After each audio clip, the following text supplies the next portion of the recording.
Loué soit Jésus-Christ à jamais. Nous remercions le Seigneur pour son amour, pour sa présence dans notre vie, malgré ce que nous vivons.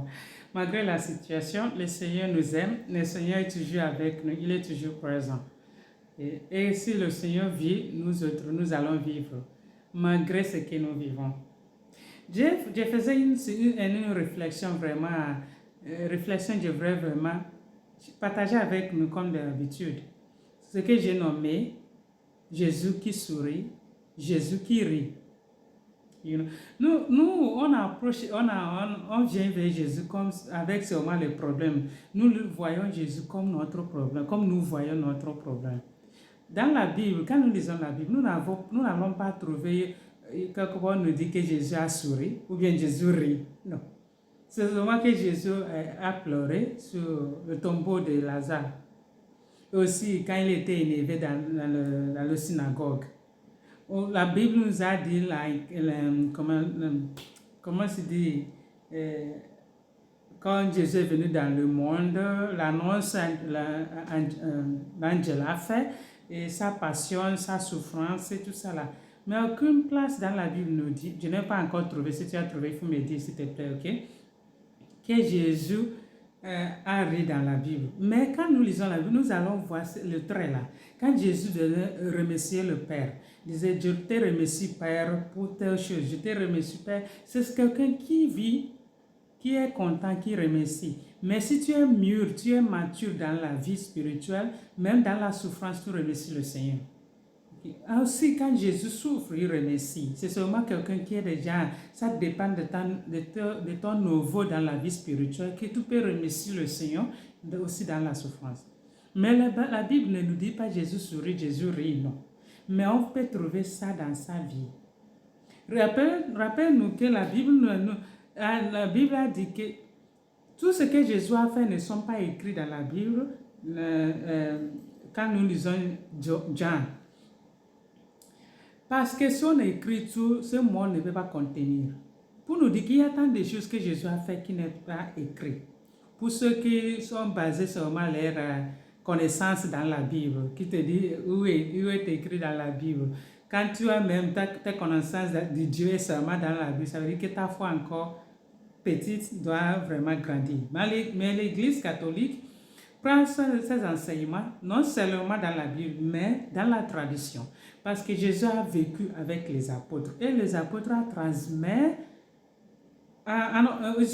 ce que Jésus a vécu. La vie de Jésus, comme il a fait, comme il a vécu avec les gens. Donc, en racontant aux gens, les gens racontent. Et donc, l'Église catholique prend tout ça là en compte, et non seulement dans la Bible. Pour ceux qui vont demander où est écrit dans la Bible, ta foi doit grandir. Donc, c'est ça que je dis. Si nous voyons dans la famille, quand un enfant est né, la joie dans la famille, ou bien quand il grandit comme ça, là, maintenant il s'amuse avec les parents, la même chose s'est passée avec Jésus. La Bible nous dit que Jésus est humain et Dieu. Donc, ces choses humaines sont dans le Seigneur. Il a pris notre nature humaine.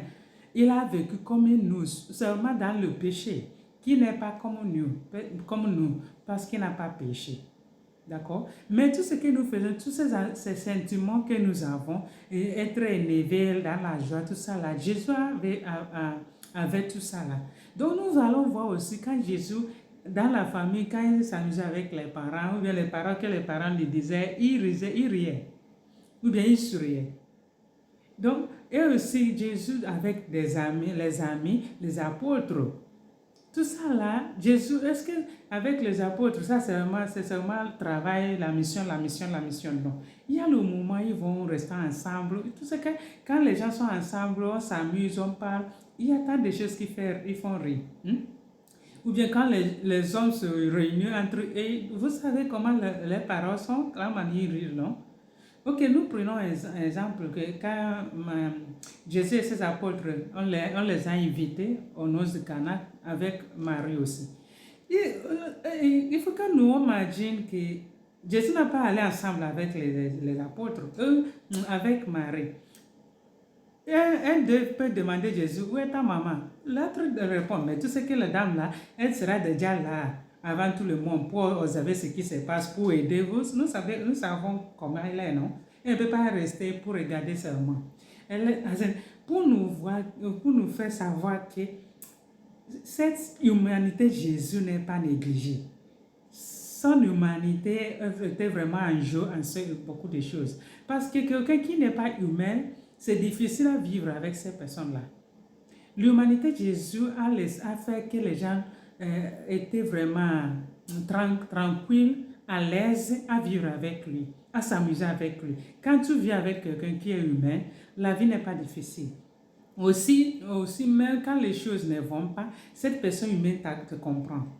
Ou même si tu es dans l'erreur, quelqu'un qui est humain te comprend, parce que nous sommes tous faibles. Donc, cette humanité de Jésus aidait vraiment beaucoup qui l'approche. Il ne le voyait pas comme quelqu'un qui est vraiment saint, qui est loin d'eux. Non, Jésus n'est jamais loin des autres. Il est avec eux, dans son humanité, dans sa divinité. Donc, dans cette humanité de Jésus l'a aidé à aider les autres à être tranquilles avec lui. Donc, ces moments-là de la joie, ils ont partagé. Pourquoi nous, on ne peut pas approcher Jésus au moins un moment pour partager la joie avec lui? C'est pourquoi j'ai fait cette réflexion. Parce que nous, on approche Jésus seulement dans les problèmes. Pour lui dire tel problème. Nos amis, est-ce que nous leur apportons seulement les problèmes? Il y a le moment de la joie, il y a le moment que nous sommes ensemble pour partager le moment, les belles choses. C'est comme ça que nous devons avoir notre relation avec le Seigneur. Créer ce moment de partager avec lui, de causer avec lui, de rire avec lui. Jésus aime ça. Aime rire avec nous. Il aime causer quoi. Il aime vraiment écouter notre joie. Il aime vraiment écouter comment était passé la journée ou bien notre plan de domaine. Et quand tu vas causer avec lui en risant là, il va te dire, ça là, ça ne serait pas comme ça. Ou bien fais ça comme ça. Dans la joie, dans cette atmosphère de l'amitié. Nous ne savons pas comment vraiment faire amitié avec nous-mêmes ou bien avec les autres. C'est le même problème que nous avons avec la relation avec le Seigneur. Parce que si tu ne sais pas faire une bonne relation avec toi-même, tu ne peux jamais avoir une bonne relation avec les autres. Aussi avec Dieu. Même si tu es quelqu'un qui dort dans l'église matin jusqu'au soir, ou bien tu es une soeur comme moi, si tu n'as pas une bonne relation avec toi-même, tu ne peux jamais avoir une bonne relation avec les autres. La vie avec les autres sera difficile. Aussi, tu crois que tu pries, tu ne pries pas. Parce que ta relation avec le Seigneur doit aider la relation avec les autres et avec toi-même. Donc, quand il y a déjà un problème avec toi-même, tu as déjà un problème avec les autres. Donc, si tu n'as pas ce moment de causer avec toi-même, avec les autres, tu ne peux même pas faire ça avec Jésus. Même si tu te crois être un saint sur terre, comme certaines personnes le croient. C'est un péché. Donc, il faut qu'on cherche cette opportunité pour causer avec le Seigneur, pour partager cette joie-là. Il y a des choses que tu peux vivre dans la journée, tu vas faire Jésus, mon ami, ça là, ce n'est pas comme ça. Ça là ne me plaît pas. Ne fais pas ça avec moi. Parce que Jésus est notre ami, Jésus est notre frère. Pourquoi nous le voyons comme un homme loin de nous? Pourquoi nous le voyons seulement quand nous avons des problèmes? Fais-moi ceci, fais-moi ceci. On pleure, il n'y a même pas le moment de la joie. Avec cet homme-là appelé Jésus. Jésus est quelqu'un qui vit dans la joie. Pourquoi approcher Jésus seulement dans la souffrance? Il n'est pas seulement un homme de la souffrance. Il a souffert. Maintenant, il veut, dans ta souffrance, de trouver la joie en lui. Ta souffrance sera légère quand tu trouves la joie en lui. Pourquoi pas nous ne pouvons pas vraiment créer cette opportunité? Pourquoi nous ne pouvons pas vraiment vivre cette joie, cette amitié? Faire sourire Jésus, non? Faire rire cet homme-là qui s'appelle Jésus. Et non pas lui faire seulement pleurer. Ne pas lui faire seulement souffrir parce que tu souffres. Non.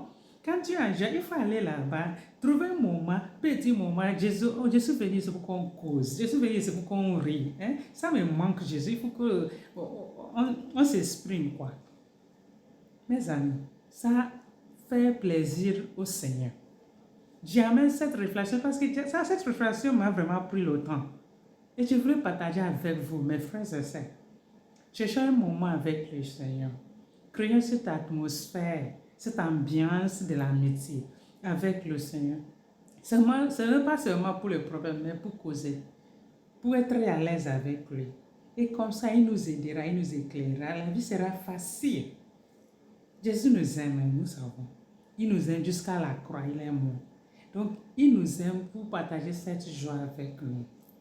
Créons cette opportunité pour qu'il nous aide à vivre mieux notre vie, à trouver la paix intérieure, la joie intérieure dans notre situation. Parce qu'il y a tant de souffrances dans le monde, mais si nous ne trouvons pas cette occasion de causer avec Jésus, ça sera pesant.